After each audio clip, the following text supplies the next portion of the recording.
Israel is on high alert after a series of attacks on troops and civilians by Palestinians. The Israeli military is deploying 300 soldiers on the streets of Jerusalem to help police maintain order in the city after weeks of unrest. Tony Grant is a freelance American journalist who lives in Israel. We just heard today that they're going to ban tomorrow Muslim men who are younger than 40 from the Al-Aqsa mosque, from this complex that's sacred the Temple to. Mount. So the crackdown continues in Israel. I'm wondering, when you're walking the streets there, is there palpable tension? Do people who live there feel on guard all the time now?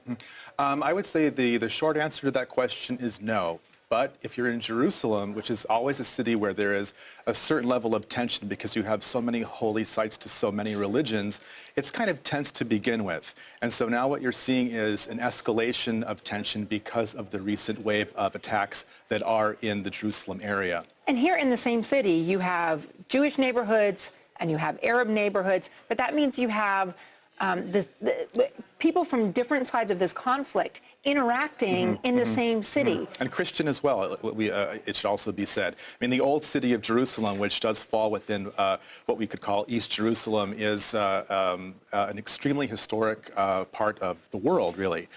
There are sites that are, the Church of the Holy Sepulchre is there, the Jesus heritage. It doesn't get much more intense than that. And by the way, these are all sites that tourists want to see when they're coming to Jerusalem, when they're visiting Israel. It's the Holy Land. Of course they want to go there. Right, and they still are. I mean, the tourism numbers, from what I've seen so far, may have dipped a little bit, but basically pilgrims, religious tourists are still coming to Jerusalem. There is a beefed up presence. Some might call it a de facto blockade of East Jerusalem. It may be in progress as we speak, but what it really means is increased security checkpoints. How can that be safe for tourists if the Jerusalem mayor is saying to his citizens, if you have a gun permit, carry your weapon?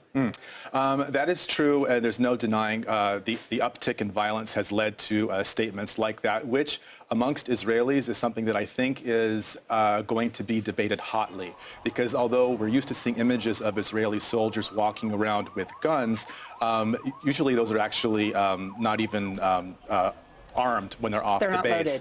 And of course, the mayor of Jerusalem is talking about civilians arming themselves, much as, say, Second Amendment lovers in this country would choose to arm themselves. So that's a separate debate, I think. The other thing is, when we're talking about this, it's often pointed out about the mandated military service that Israeli residents go through.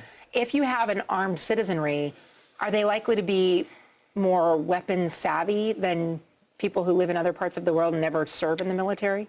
Again, I think it's a tough decision, a tough call, because the military service, it's mostly, young men and women, 18 to 20 or 21, something like that. And they do have, of course, rigorous military training. But I think it's quite separate from the issue of should civilians be carrying guns.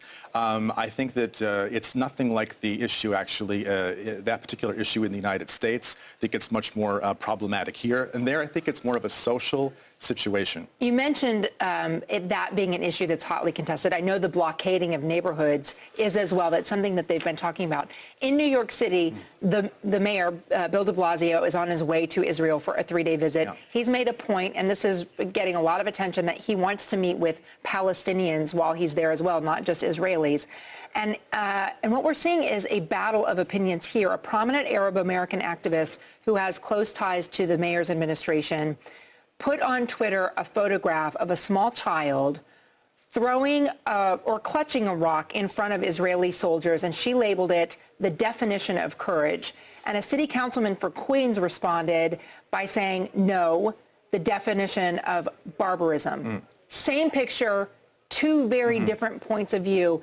Is that part of what is happening in Israel right now in the Middle East, that you can be looking at the same thing and interpret it two very different ways? I think actually not. First, I think it's dangerous for American politicians who are unfamiliar with the terrain to insert themselves into which really amounts to a local issue in that part of the world.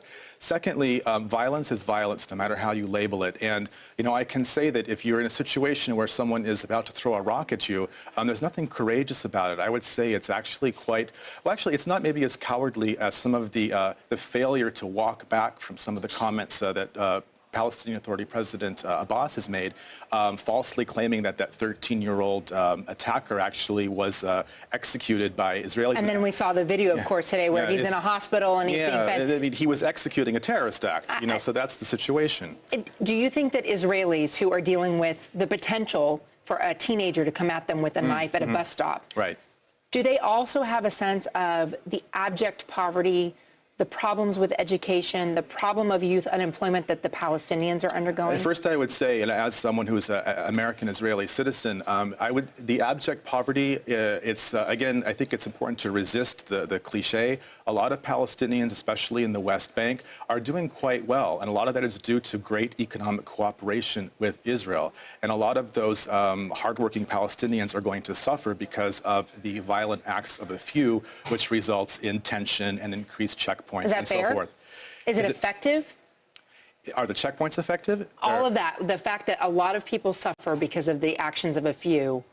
Of course, it's not fair, but it's not pleasant. But for the Israeli families and the Israeli Arab families that are also part of the picture, it complicates their lives. But you have a narrative which is so well, people talk about two narratives, but actually you have this atmosphere of incitement built up over the years, and you have a Palestinian education system which has largely failed its own youth, and that needs to change. Listen, thanks for giving us the boots on the ground, so to speak, the face-to-face perspective of there. Tony, thanks.